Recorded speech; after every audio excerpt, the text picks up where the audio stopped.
And we are live. Hello, beautiful souls, 1 million meditators community. I am super excited to have my dear friend Aliza here with me to talk about Shero's journey, a spiritual adventure.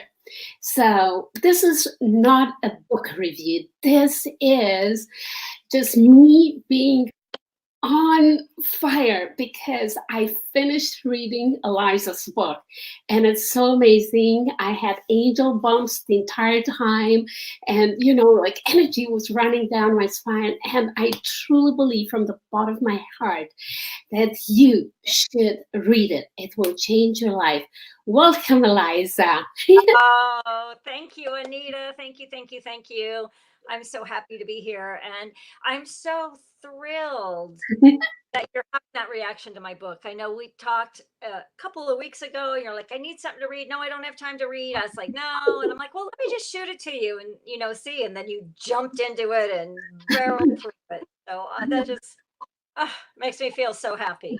Yes, I know that everybody who considers themselves to be on a spiritual path, or who is a spiritual activist, a light worker, they're gonna identify with so many. It's almost all one big highlighted what I resonated with. So Hero's journey is a spiritual adventure, the first in a trilogy.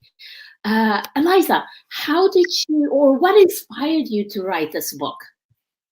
Well, I knew I had another book in me, Anita, and I happened to be a part of this business program I was in. We had a week-long writing retreat with my friend, Tom Bird, who has this amazing writing program. But his writing program is like completely to quit thinking and Okay, simply to allow it to be birthed from within. So it's right in alignment with all that we all do, right? right. I'm coming to Hawaii, and the homework to get there is not to think about your book.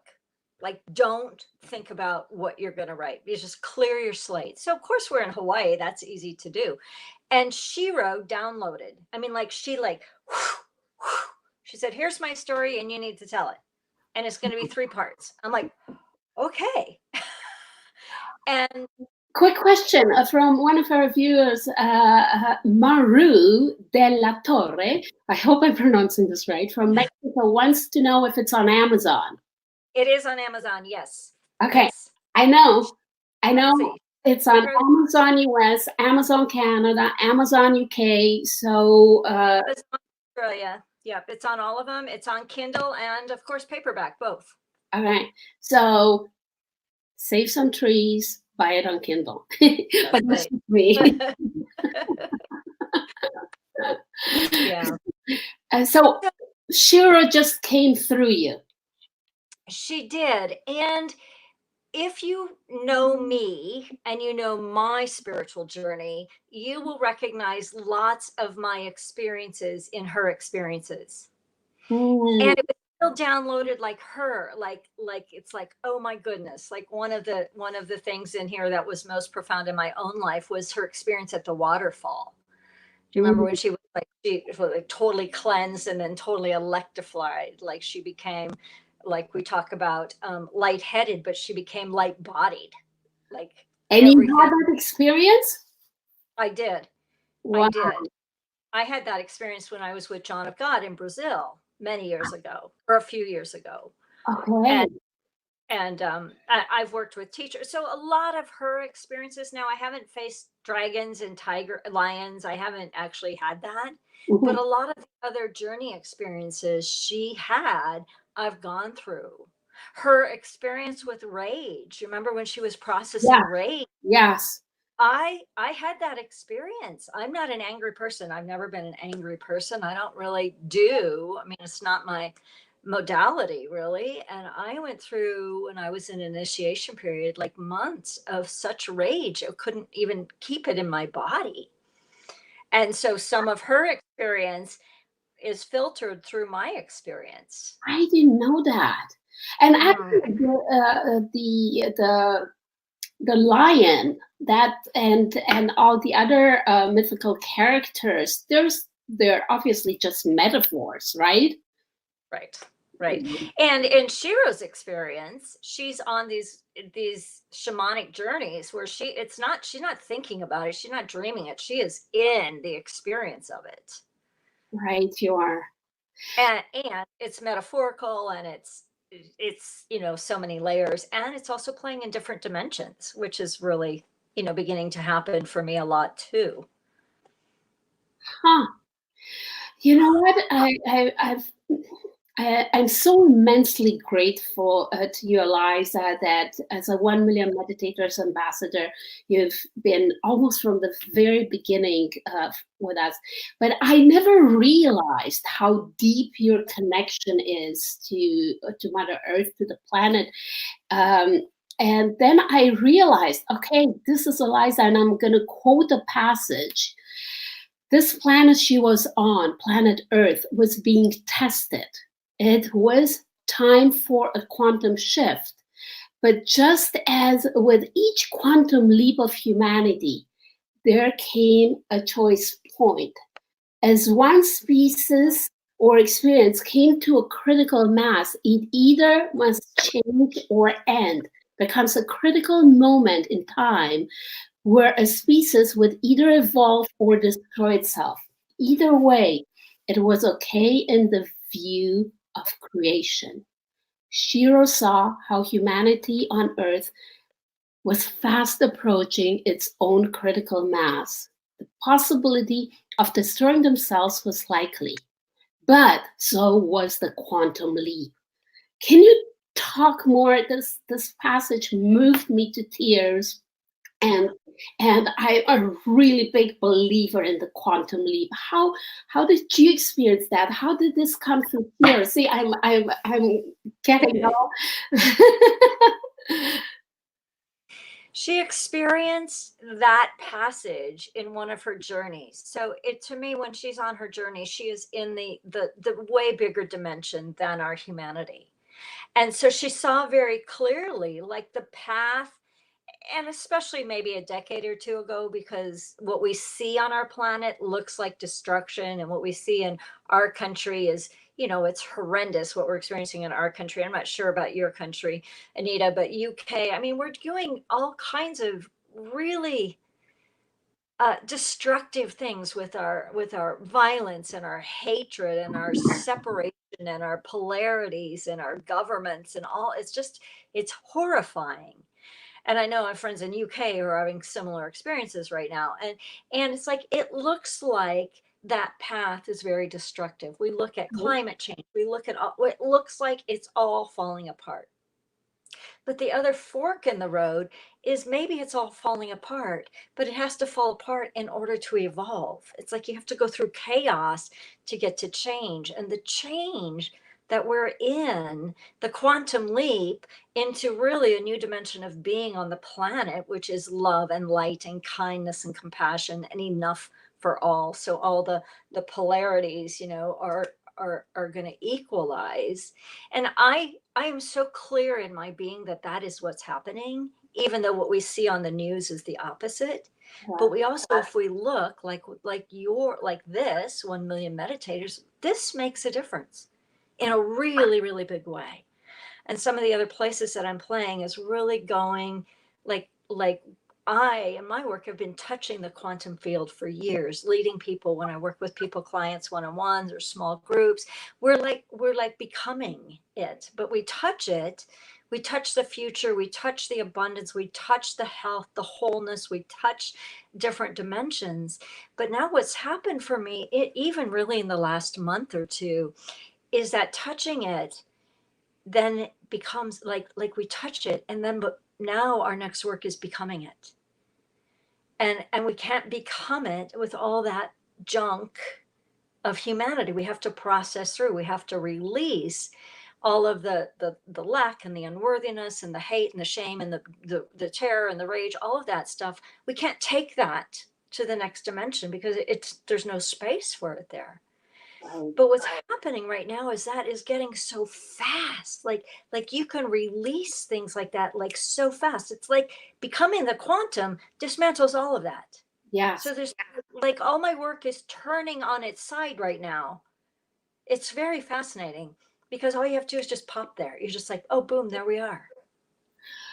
I know, and I'm not going to give it away because it's, I don't mind giving the end of a movie away. It's just a movie, but you're not going to savor the book anymore. But there is this what Aliza explained that's incorporated in Shero's journey, and she goes through the process of releasing. But in your own work with your clients and groups, Aliza, what would be one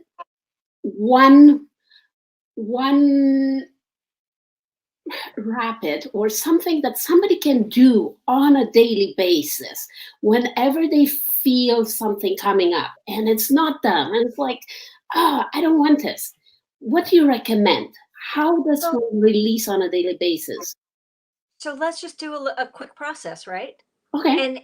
And anybody listening or watching can do it for anything. So one of the places that I'm hanging out right now, my son has he's in a huge mess, and part of it is physical and part of it's financial and a lot of it's emotional, but he's in a mess. My dad is currently in the hospital. My brother-in-law has got like huge cancer through his system. My daughter-in-law's 40-year-old, it got breast cancer. We have a lot of stuff, right? And so does everybody on the Mhm. planet. I mean, like there's just so much stuff.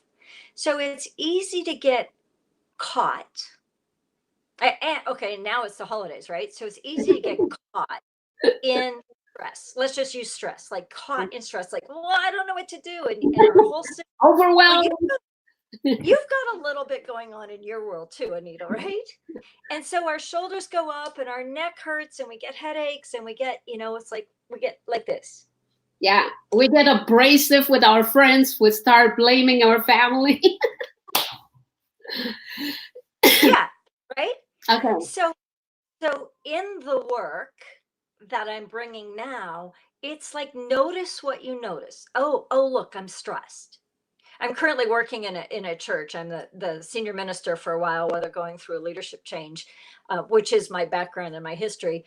But so I have them do this often. Like, okay, so feel that stress. Like, feel it right now, Anita. Like I this am. happens. My stomach clenches and my eyes get like, "Wah," and jaw and hands. It's like, oh, look, I notice I'm stressed, I feel it right here. right? Well, Mhm. what if I became my high self? Boom. Drop, open, boom, boom. What if I choose love? Stress, like just really feel it and then go, wait, but what if it's possible? Because it is. Just simply notice that I'm stressed, name it. Oh, I'm stressed. What if I chose love? Okay. So how's this? Okay. I feel the overwhelm and I feel let down by somebody. Yeah, that's a good one. It's heavy. It's heavy, yes, and I really don't want it anymore. So can you believe that something else is possible? Can I let go of this? Well, no, don't try to let go of it. That's way too hard. Can you believe that something else is possible? Like feel that overwhelm, that heavy, that let down, that Mhm. disappointment. Could you imagine in your wildest imaginings is everything that you know that something else is possible? Just yes Yeah, or no. just it. I can imagine. Yes. Okay, and then on Okay. three, we're gonna pop. Just on three, we're gonna go 1, 2, 3, pop into that experience. Like 1, 2, 3, pop. Got it. Whoa, look at your face. You know Like what? look, I saw a hug and my whole skin started to tingle. Okay, I could so totally no, feel that. now just hang out there for a minute, right? Because what we do is we touch it, but now we have to like expand into it. Let that feeling, like if it's not overwhelm or let down or betrayal or heavy, what does that feel like? Like, not even what is the feeling, but what does it feel like in your body right now? It just felt yummy. It felt like joy. It felt like lovely. Okay, so we're going to turn up the heat of the yummy. We're going to turn up the faucet of the yummy, right? And Okay. just let it course through your body. Okay. Let it expand out from you. It's like, I love you, I love you, I love you, I love you. I know, I know, I know, I know, I know. I And then mean, we not just, just you, like. I, but then we just give that to the world. Just give that to the universe, that yummy. You don't even have to know how to do it. Just go, give the yummy. Give it, give it, give it. And then what happens is it cycle back and lands in your being in a really solid place.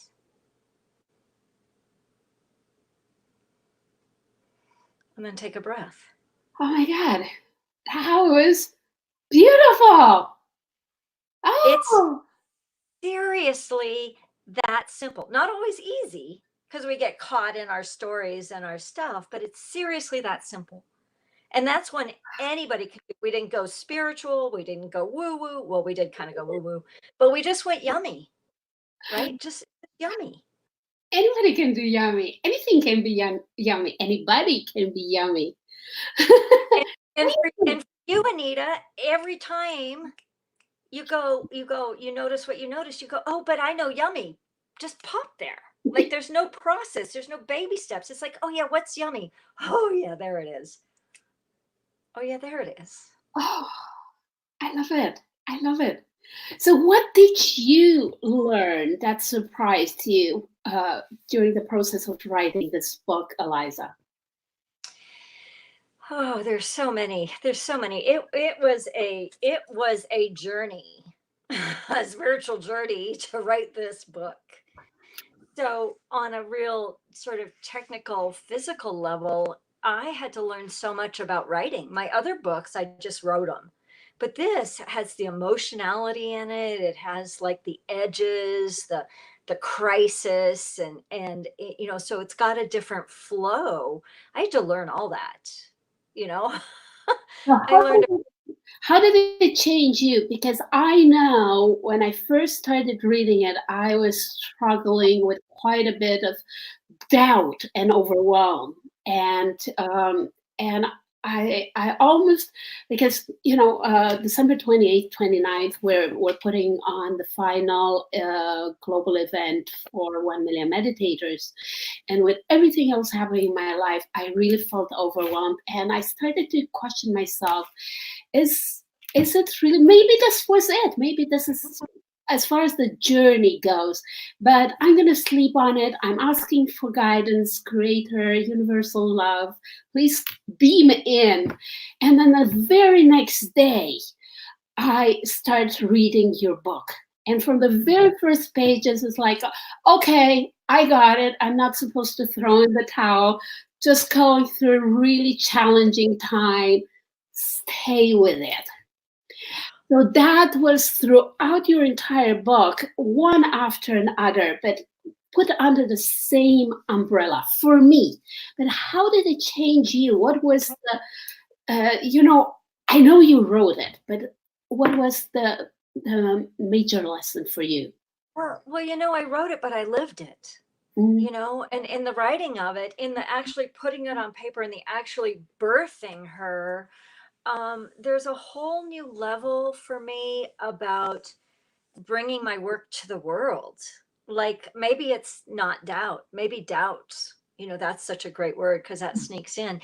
But the confidence of the power of what's in this book and the brilliance of the feedback I'm getting. Because I don't know if you know, but when I write, I'm like, "Oh, who's gonna want to read this? Who's gonna believe it? Who's gonna be impacted by That's it?" the doubt, yeah. And every person who has read it, whether a brief moment or like you, like they're stunned. So I know, like like the confidence in me of it's time for my message to go into the world is so much stronger than it's ever been. Like the clarity that this is it. And now, interestingly enough, right? And no doubt, my next year of work is all about the spiritual adventure, whether it's in my quantum burst club that's starting January 1st, Okay. or it's my retreats, which I have my first one in New Zealand and next one in Sedona. Well, first one in Tucson, but that's just in a couple of days. And then New Zealand and then Sedona, Arizona. But it's got this adventure component to it that's I different. love it. I love Yeah. it. Oh my God. Oh, okay. So you gotta let us Now I have to know. go write the next book. You gotta let us know, and we'll share it with the 1 Million Meditators community when the adventure retreat workshop is coming up. That sounds very appealing. I will send you those links when we're done here, and you can. Okay, and for everybody watching now or playing the replay, that doesn't sound right. Anyways, watching the replay. Anybody who's watching. I'm gonna put in the comments. I'm gonna put the link to Amazon and to Aliza's website, so you can. Well, I really think you should get the book, but also find out about her upcoming workshops and retreats. And in closing, I want to ask you a little bit of a quirky question, Aliza. When you were, I don't know, a teenager or back in college or university, have you ever, or did that Aliza or did that Shero ever imagine writing this book? You know, when I was a kid, I had a library in my bedroom. I had library cards and I'd check the books out to my friends and everything. So reading and writing has always been a huge part of my world. I think as it maybe late teen, university and college, I I there was a seed of being a writer, but there was much more doubt surrounding that seed. Mm. And so it's taken, this many years to really just to begin to put it out. And like I said, I think my first few books are really, really good, but this is a whole nother layer. This is a whole nother ballpark here. And I feel like it's still just the beginning. There's two more books in the series, but then it feels like there's other things coming as well. So Okay, one last, if you could end with one sentence for everybody out there who's considering themselves or are on the verge of, am I a spiritual activist? What it is, because I know you are one, my dear friend Aliza. What is your definition of spiritual activist? our world needs spiritual activists. Our world needs to awaken to the truth of who we are, and that's individually and collectively. If you have a glimmer of a thought or a belief or even a doubt that you may or may not have a role to play, all I can say is you do. And that glimmer or that doubt or that, hammer on the head, it's the truth of who you are.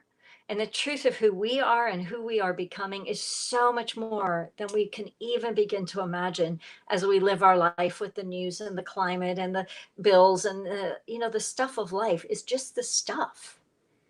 But the truth of who you are is brilliant and gorgeous and radiant and magnetic and impactful and powerful. And that's my work on the planet, is to help you realize your work on the planet, which of course is to love ourselves and love the planet. Let's weave that right back around. That's such a beautiful ending to our interview. And you did, Aliza, synchronistically creation itself stepped in and put your book into my hands when I had some doubts, and I'm back on the path, and I'm so grateful that I've been given the opportunity to meet you and all the other 1 million meditators ambassadors. And hey, I'm inviting everybody to the biggest global meditation flash mob on December 28th and 29th. Thank you, Aliza. I love you. Thank you, Anita. I love you. Bye, everyone. Everybody else too. Bye bye.